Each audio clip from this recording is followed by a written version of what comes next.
I'm here in Medjugorje and I'm with Father. Who are you? Deacon. Are you a deacon? Yes. Okay. And where are you from? I'm originally from Donegal in Ireland. Yes. I've been living in London for 47 years. Wow. And how often have you been in Medjugorje? I've been here now about 18, 19 times. Wow. Why do you come back all the time? The first time I came to Medjugorje, I said I would never come back. Yeah. And I didn't come back for 20 years. Yeah. And then someone bought me a ticket. And the next time I came back to Medjugorje, I got my calling to the diaconate. Really? Yeah. What happened? Just Our Lady spoke to me. Yeah. In the missionary's house. I just felt that God wanted me to give my life completely to Him. Mm-hmm. Unbelievable, yeah. And you don't regret it, no? There was always something missing until the evening I was ordained, and then I knew that I was where the Lord wanted me to be. Wow, so I get goosebumps when you say that, Yeah, you know. so. And what is Medjugorje for you? Peace. Peace. Yeah. Peace. You have a favorite place here in Medjugorje? You have a favorite place where you like to go? The Blue Cross. The Blue Cross. Yes. Because of the peace as well? The peace, yeah. And my daughter had a beautiful experience there. She had a miscarriage, and we were up at the Blue Cross, and she spent 7 hours there, but she thought she only was there for half an hour. Wow. And Our Lady Consoled her. just wrapped her in her arms, and she never looked back. Wow. And a now mother to a mother, no? Yeah, and now she has 2 daughters, thank God. Thank God. Praise Yeah, the yeah, Lord, it's, no? Unbelievable. Yes, indeed. Wow. And you pray the rosary? Pray the rosary, yes, always the rosary and adoration. Why do you do the rosary and adoration? What is so beautiful about it? The adoration for me is sitting before the Lord, sometimes for an hour without speaking. Just being in His presence is just beautiful. And Yeah? sorry? Yeah? Keep on going? Yeah, and that is my spiritual coffee each morning. Is that time in adoration. And then with our Blessed Mother, to speak to her and to give her the troubles of the day, the journey ahead, the people who have asked for prayers. Beautiful. So beautiful what you're saying.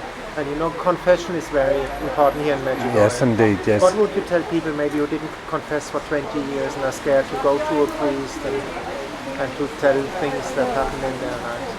Not to recognize the priest, but to see the presence of Jesus. Unbelievable. And you always have been Catholic? I have been Catholic, and I had moved away from my faith for 8 years. Yeah. I became an alcoholic. My marriage nearly broke up. And then I went to a mass with my wife one evening. Her sister's marriage was being blessed. I didn't want to be there. I wanted to be in the pub. And everyone was going up after the mass. I stayed in the back garden.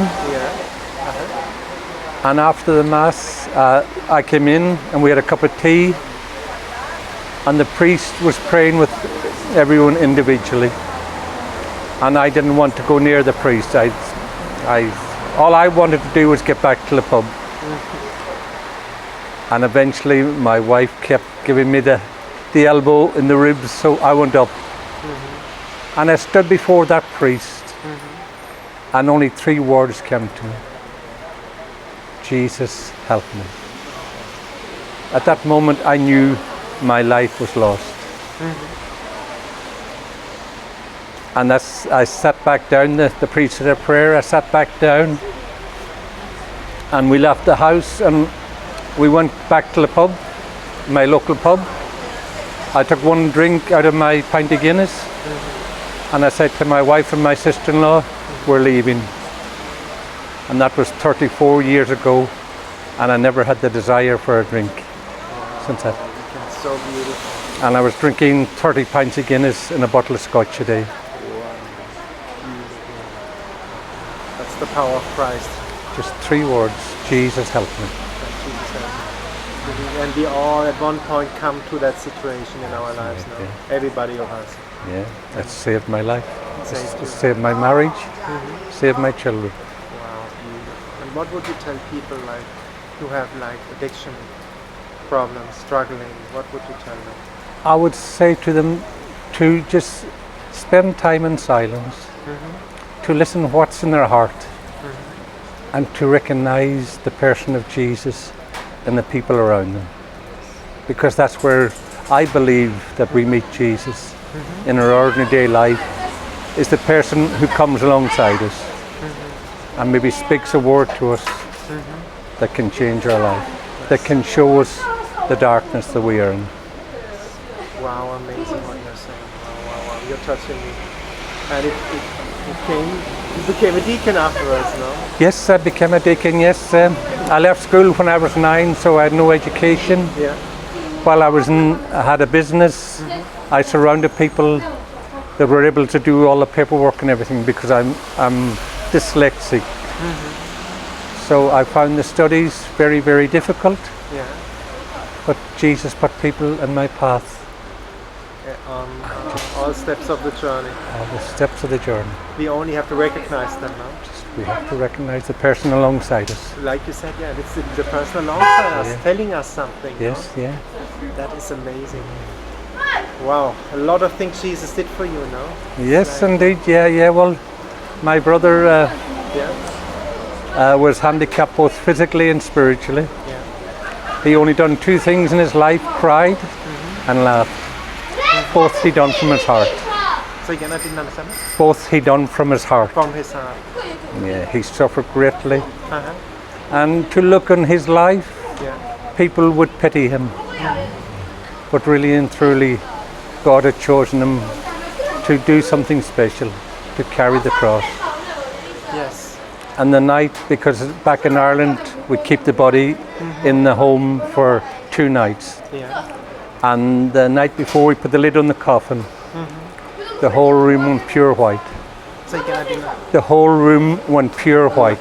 Wow. And 18 years later, when my dad had died, we dug the grave and Gregory's body was there completely intact, even the socks on his feet. Wow. That's your brother, no? That's my brother, yeah, I'm one of 16. One of 16? Yes. Unbelievable, what a story. Yeah. And what can you tell people, like, you know, you are married, how can you find the right partner? How can you find your vocation? That's a lot of people ask this here in Medjugorje, how can you find your vocation? Finding the right partner is finding a good friend. That's it now, finding a good friend. Friendship now. Friendship. They can laugh together. Laugh together, cry together. Oh, unbelievable. And I see you have a connection with Christ now. How can somebody has this? A lot of people ask that as well. How can I have a living connection with Christ? It's recognizing and asking Jesus to have that encounter. That's simple, no? Simple. That's simple. Jesus is not complicated. Yeah. We make him complicated. Yeah. So true what you say. And what would you say, maybe somebody's out there thinking now of becoming a deacon as well. What is the beauty of your ministry? Can you tell them a little bit about it? The beauty of the ministry is that I am able to bless the sick. I am allowed to minister to the sick. And I am allowed on the sanctuary of the church to be close to Jesus. And the many blessings that it has brought me is untold. And it's just allowing Jesus to touch and to move.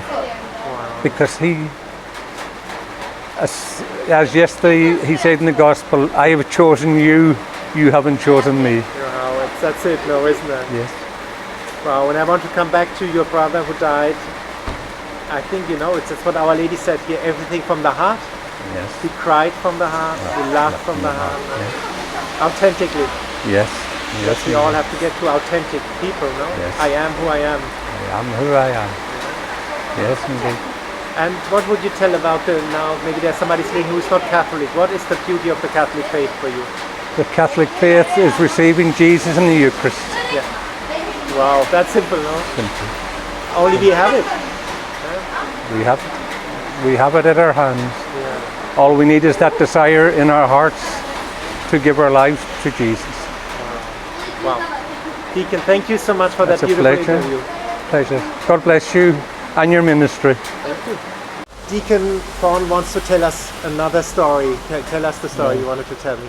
Yeah, one day I was on my way home from church in the afternoon, and as I was driving home, I spotted this person lying in the grass verge. Oh. And I stopped the car to get out to help, but the person behind me was getting very irritated that I'd stopped in the middle of the road. So I pulled the car over to one side. I got out of the car, and by the time I got to the person, there was two young girls with as a gentleman. He was unconscious on the grass verge, and one of them was trying to ring for an ambulance. Her phone wouldn't work, so her friend went to her to try to get the phone to work, and I just blessed the man. I said, the Father, the Son, and the Holy Spirit. The man sits up. He speaks in Polish. I let him finish, and I said, sorry, I don't understand you. He says, but you were talking to me in Polish. Why do you not understand me? Wow. Holy Spirit. The Holy Spirit. No. The two ladies, two young, I don't know whether they were nurses or what, but they were astounded. Wow, amazing. You have more of these stories? Like what happened So, in the Deacon? like, Wow. So that was just the power of the Spirit. Just Yeah. when we move, when we allow ourselves to be at empty vessel, Yeah. To be guided by the Holy Spirit. to be guided, yeah. The one who loses his life gains everything, as you say, no? I once got an image before I went on retreat once of an empty mug, Yeah. and I thought, wow, I couldn't make out or understand what it meant. Yeah. But when I went on the retreat, there was a group of us, and all the other people received cups and saucers. Yeah. And the lady came over and she hands me a mug.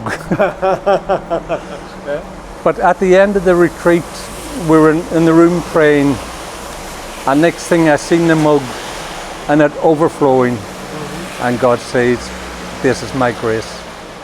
Amen. This is my grace. We just need to be that empty vessel. Wow. To surrender totally, you know? Surrender totally. And it's like Our Lady said, no? You would cry if you knew how much you are loved, no? Yes, indeed. Beautiful, beautiful, Father. These stories, I could listen to you hours and hours. You move from the Holy Spirit. You have other experiences or something you would like to tell the people? Yeah, well, another experience was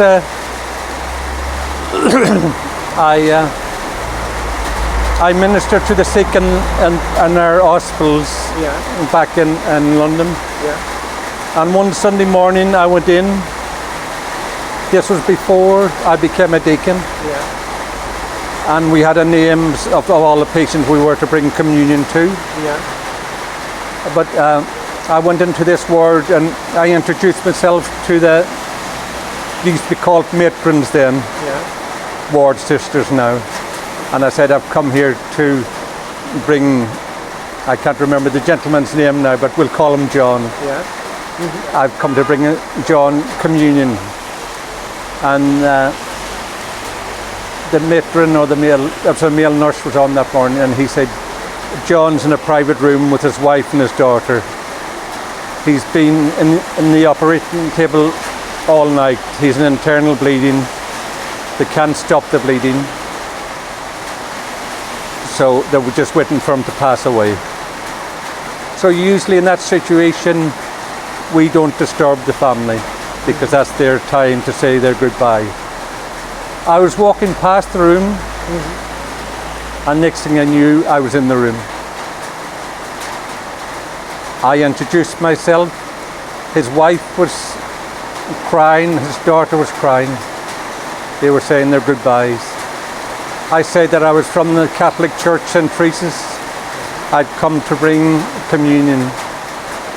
And at that moment, I didn't know that if he had passed or not, because he was completely still unconscious in the bed.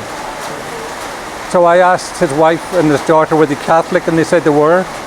I said, would you like to receive communion? And both of them received communion. And at that time I wasn't ordained a deacon, so I just held the pyx up at the bottom of the bed, said a little prayer and just left the room. I went back to the parish and I said John had died. The week afterwards I was back again. I wasn't supposed to be back that Sunday because we're only on twice a month, but someone was sick, so I was asked to step in. So I walk into the ward, and it was a double ward. There was one ward to the right, one to the left. And next I heard this gentleman saying, come over here, come over here. So as I approached him, I didn't even recognize him.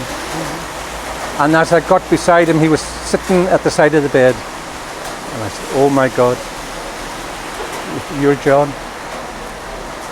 And he went on to tell me his experience while he was in that coma. He had seen Jesus at the foot of the bed, and Jesus was holding a child in his arms. And I thought to myself, is it the medication that's maybe playing on you a little bit? And then he said his son had died when he was very young, 3 or 4 or 5 years old, and he had never forgiven Jesus for taking his son.